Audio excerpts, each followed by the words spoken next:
All right. It is after game 4. Um my Lakers just lost a pretty close game to the Thunder. This is a game that I didn't really watch the first quarter. I was pretty busy doing something, but by the time I got to tune into the game, it was already the Lakers were already losing by maybe 6. Cut it down a little bit by halftime, and then they actually ended up playing really good in the third quarter.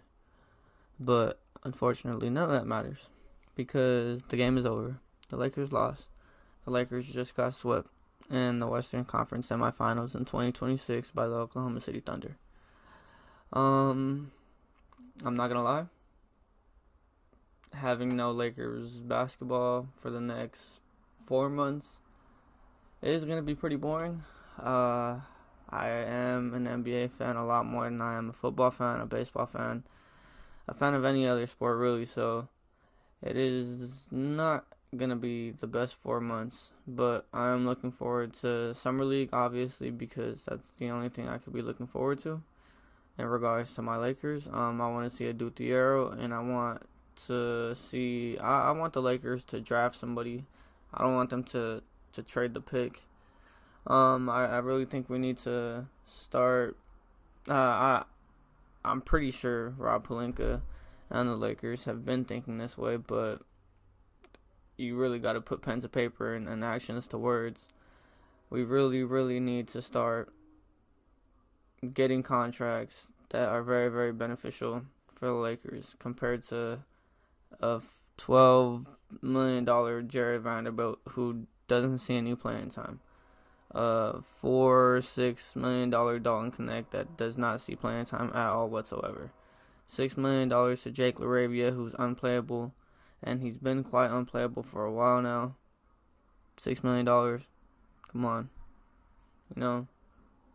I understand that we have a lot of free agents, including Rui, Marcus, Luke, DeAndre Ayton can pick up his $8 million player option if he chooses to. We didn't really see any DeAndre Ayton minutes in the second half. We saw a little bit, but it was mainly Jackson Hayes, so that should tell you something. I'm pretty sure Jackson Hayes is a free agent as well, if I'm not mistaken.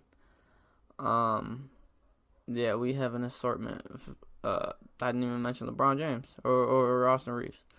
So we have so many free agents we need to retain. Um, yeah, Lakers, their season ended today. It's fine. Obviously no Luka Doncic at all in the playoffs, which sucks. 2 years with Luka. Our first year, we got a very, very out of shape Luka, a Luka that clearly was not himself. And on top of that, he even got sick game 3 in Minnesota. So, first year with Luka obviously didn't go as expected. The second year with Luka, didn't even get to see him in the playoffs. So it's disappointing. But I have faith, I have hope, and I have trust in Mark Walser as our majority stakes owner now compared to Jeannie Buss. I was always pretty iffy on that, especially coming into the season. My main concern in regards to our front office size and how much we can actually put into other areas other than the salary cap, the players on the floor. I was concerned about how it was nothing but Lakers, people tied with the Lakers.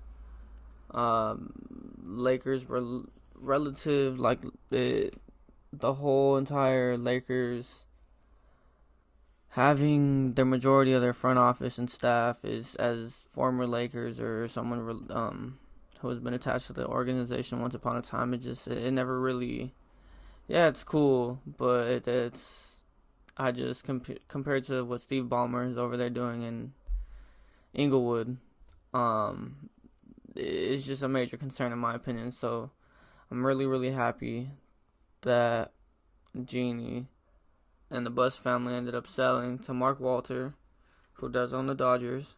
We see what he did with the Dodgers. I understand it's different and there's no salary cap, but I have a lot more faith in Mark Walter and the ownership group compared to Jeannie Buss and the biggest mom and pop shop in the world. So, for number one, for starters, that's out the way. I'm a lot more confident in that part of it. I'm pretty sure he's probably going to put in a bunch of different staff members, like scouts and medical staff and more front office staff. Pretty sure he's going to just beef up and bolster up the front office, and like I said, I do have a lot of faith in that part. What I do want to see, I want to see Mark sort of make his imprint felt over the summer. One thing that I've always sort of had questions for is, not that I don't trust Rob Pelinka, but I know a lot of the fan base is not too fond of Rob Pelinka, which is completely understandable. Rob Pelinka has brought us a championship in 2020. A lot of that has to do with LeBron, AD, the team that we had. But nonetheless, that team was created by Rob Pelinka. Kawhi, I don't know if anybody remembers, but Kawhi had basically skipped out on us last second, decided to sign with the Clippers, and we all know how that is going right now. But Kawhi pulled the chair from us last second after doing interviews with the Lakers, and the Lakers had to basically go with plan B instead of plan A, and they got a bunch of defenders, a bunch of 3-and-D players, a bunch of two-way players like Danny Green and Avery Bradley and JaVale McGee and Dwight Howard, and they even had a Kyle Kuzma who was bought in at that time, and just a bunch of players. Caruso was on that team, and then to top off the IQ part of it and the controlling the game part of it, Bron was still Bron. 35-year-old, 36-year-old Bron is like a 19-year-old superstar. So Bron was the head honcho on that. But a really, really big part, obviously, was Anthony Davis. And I like to give a lot of credit to Rajon Rondo, because the zone that Miami tried to play that series in the finals, it absolutely got destroyed by two masterminds on that floor with LeBron and Rondo. Frank Vogel was a good coach defensively as well, but at the end of the day, that team did have to pivot and maneuver last second, and Rob Pelinka was the one at the helm that put that team together. So he did bring us a championship, and I will always give him credit for that. But ever since then, I can see why a lot of Lakers fans have not been too fond of this guy. I don't know if it is a Genie thing, a Rob thing, or whatever, but I never liked the fact that after Magic had his whole "I'm not gonna be here" thing, and then went on to First Take and called Rob Pelinka a backstabber and all types of stuff, I never really liked the fact that after Magic left, we never got a true president of basketball operations. At the time, it was Magic that was that, and then Rob was the assistant, and then Magic stepped away, and Rob just assume the responsibility of both positions. What I want to see Mark Walter do is bring somebody in with that same type of like status, something along the lines. Obviously, I don't think Bob Myers or anything, but somebody of reputation, somebody that has done it before, somebody that we need a really, really big fish, in my opinion. We have the money to go do it. Mark Walter, you have all the money in the world. We have the money, you know? So, I just want somebody to be there to oversee the moves that Rob Pelinka is thinking about making, just to have another voice in the front office. Hey, what do you think about this move? Do you think this is crazy? What do you think? And maybe later down the line that guy ends up taking not the job, but taking the full responsibility of making the moves over time. Probably after Jeannie and then her little contract is up, whatever. So that's what I would like to see Mark Walter do. And in regards to the ownership, that's my thoughts on that. Taking another step down, we look at the coaching staff. I'm a really, really, really big fan of this coaching staff. I have been a Lakers fan my entire life, and the coaching staff that we have right now, I think it's so refreshing. I genuinely, I was born in 2001. I barely even saw any of the 2000s when it came to basketball. My main memories from me independently, I watched as a kid with my family, but my main memories where I started watching independently and started becoming my own Lakers fan really started after the Achilles tear. So, yeah, I would say the coaches that we've had since then, Mike Brown, Mike D'Antoni, I remember a little bit of them, but I knew Kobe wasn't getting along with them a little bit, so I don't think that ended off too well. And then I'm pretty sure we got Byron Scott to end off the Kobe era, which we all know how that went. And then we got Luke Walton, and I think that is probably the worst that the Lakers have looked ever. Besides the late Byron Scott era, but yeah, I like to keep those memories as far back in my memory collection as possible. I don't even like being reminded of those two coaches being on our sidelines. Thankfully LeBron came and Luke Walton was out of here. And then we got Frank, and we all know how Frank ended. There was a report first of all, it was the Westbrook season, so let's put that into effect. But right before Frank even does his exit interview, there's an article released. I think as soon as the buzzer sounds in Denver, as rookie Austin Reeves has a triple-double and wins the game in Denver with the G League Lakers. I'm pretty sure Mac McClung is out there and stuff like that. As soon as that happens, and the final buzzer sounds, and the coaches are shaking hands, a report is released saying Frank Vogel has been relieved of all his duties as a head coach, and he will not be returning the next season. And we all remember how the exit interview went with Frank. I remember he just had a big smile on his face.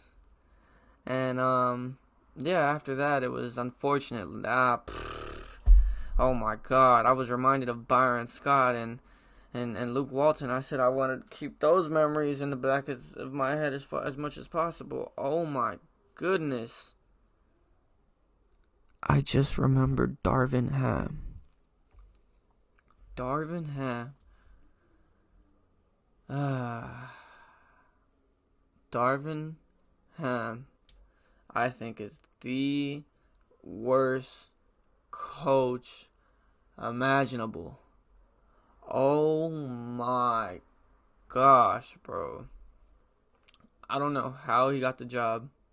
I really don't, which is why I think Mark Walter needs to get somebody in there to just oversee his decisions, because for you to hire Darvin Ham, I don't know what was going through your damn head. But Darvin Ham was the worst coach imaginable.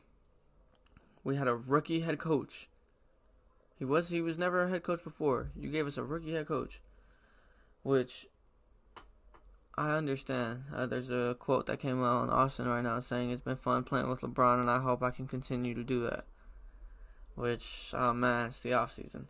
But yeah, Darvin Ham. They really gave us a Darvin Ham, and he was absolutely horrible. Go hard on them boys. Salute. Contest without fouling. The man can't even spell fouling right. Hands in his pockets. Oh my God. So many times. Like there was a portion in the Lakers-Denver series where LeBron got hit and he wanted a foul call. They didn't call it. And he's telling his bench to review. And his bench is just looking at him on the ground like they don't know what the hell is going on. And he's screaming at them to review. Review that shit, man. Yeah. That was under the Darvin Ham staff. And oh my God. AD said we didn't know what we were doing. LeBron just obviously did overriding plays. Austin Reeves begging to get back into the damn game with under 5 minutes left. Literally begging to get back into the game. Darvin Ham, I am so freaking happy you're nowhere near this organization. But I say all that to say, JJ Redick, Scott Brooks, Nate McMillan. I'm pretty sure if let me not get this mistaken. I'm pretty sure that her name is Lindsey Harden.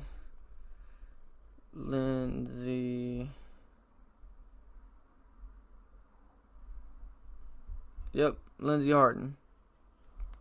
Her as well. Greg St. Jean. All the other assistant coaches that we have.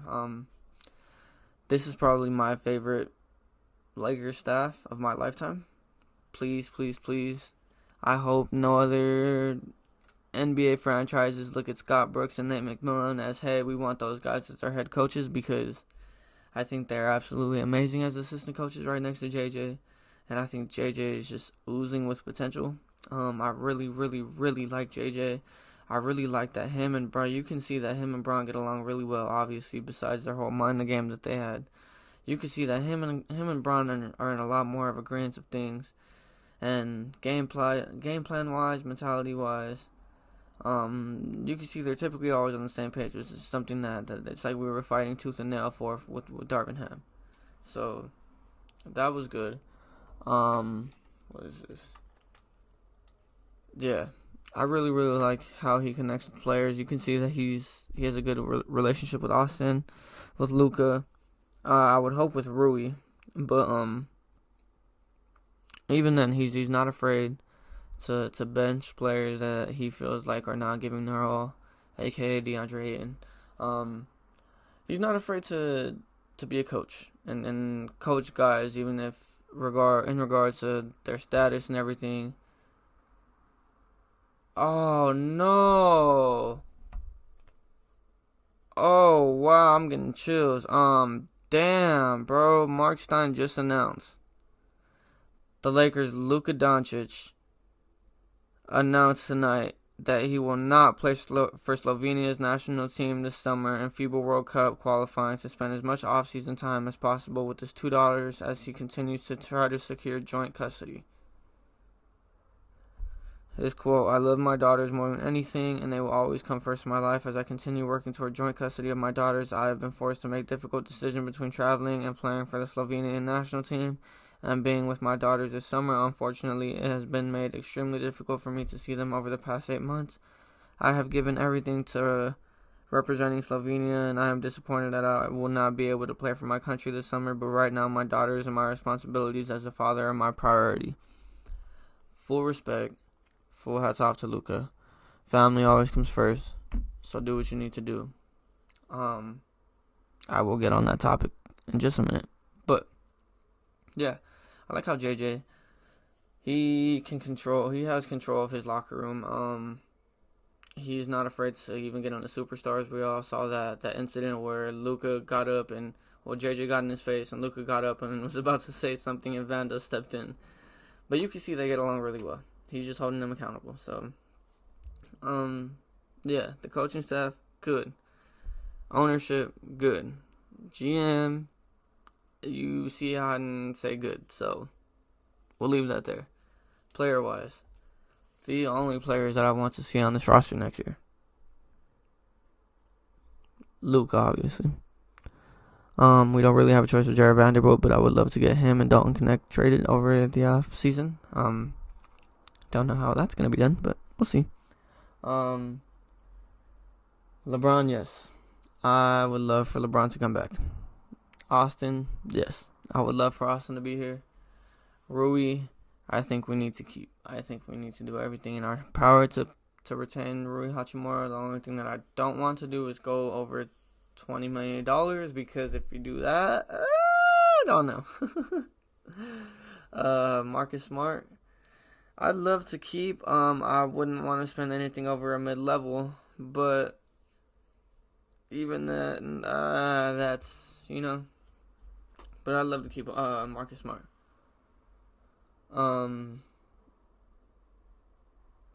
Luke Kennard, honestly, towards the end of the season, I was thinking we had to keep him. No, I don't really think so. I think we could just let him walk, to be honest. I don't know if it's in our best interest to try and retain him, but I would love to see Jackson Hayes back as a bench player, maybe even a third bench player, if we can get that type of depth, but you never know. Everybody else, I'm pretty much out on, to be honest. Jake is cool.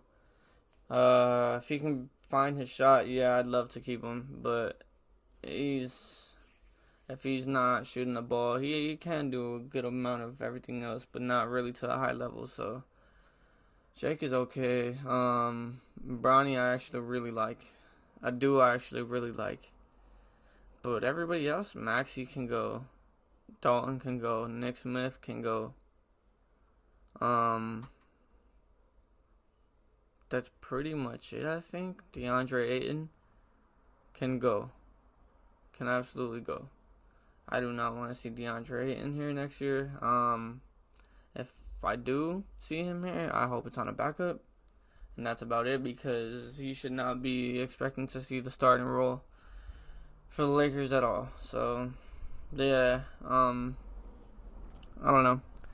I think, like I said, GM is cool. Coaching staff, fine. Players, those are all the players that I want to see come back. The other ones can gladly go. I don't know how much money that'll leave, but maybe that is why I will do some more videos in the very near future in regards to the off season, free agency, the draft, who we can get. And yeah, these are just my final thoughts on how the Lakers season just ended. Another thing I wanted to say. I do not like how Lakers fans think that Luka playing for Slovenia over the summer is the main reason why he can't stay healthy for the playoffs. I think that is complete and utter bullshit. I don't like that mindset or mentality at all. Let's be honest. Luka Doncic was born in Slovenia. He was raised in Slovenia until I'm pretty sure he was 13, and then he went to Spain. I currently live in California, Southern California.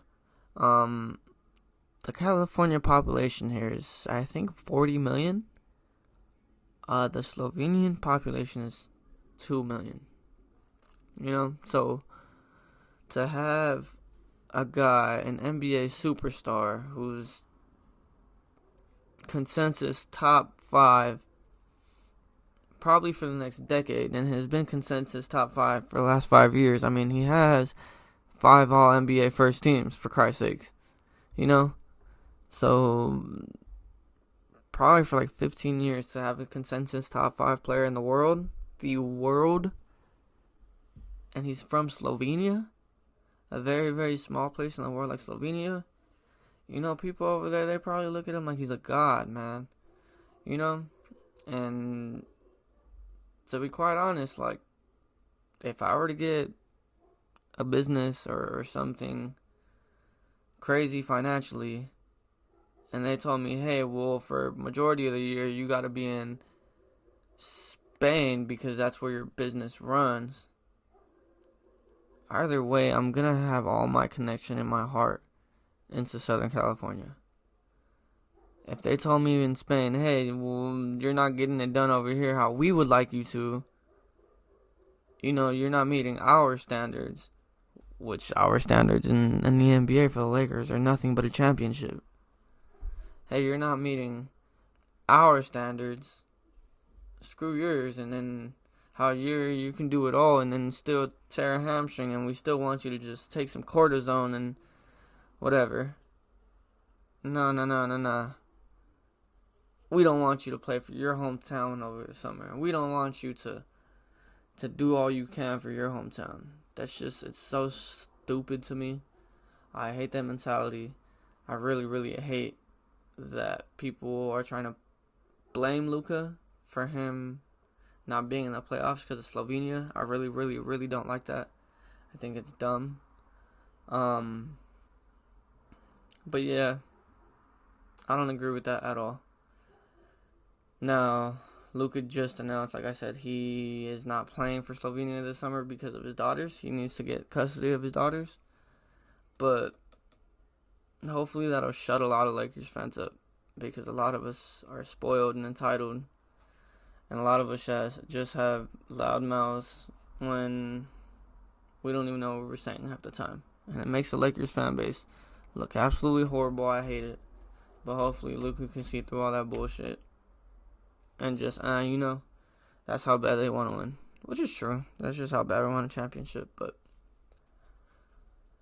yeah, Lakers season just ended. Let's gear up for a whole 4 months of absolute boringness. I love y'all. This is my third Lakers Ramble video. Hopefully a lot more in the future. But I'm proud of my Lakers, man. We had a great season. Could have definitely did a lot more if Luka was here. But let's retain some of our guys. And let's look forward into the future. I love y'all. I'm out this.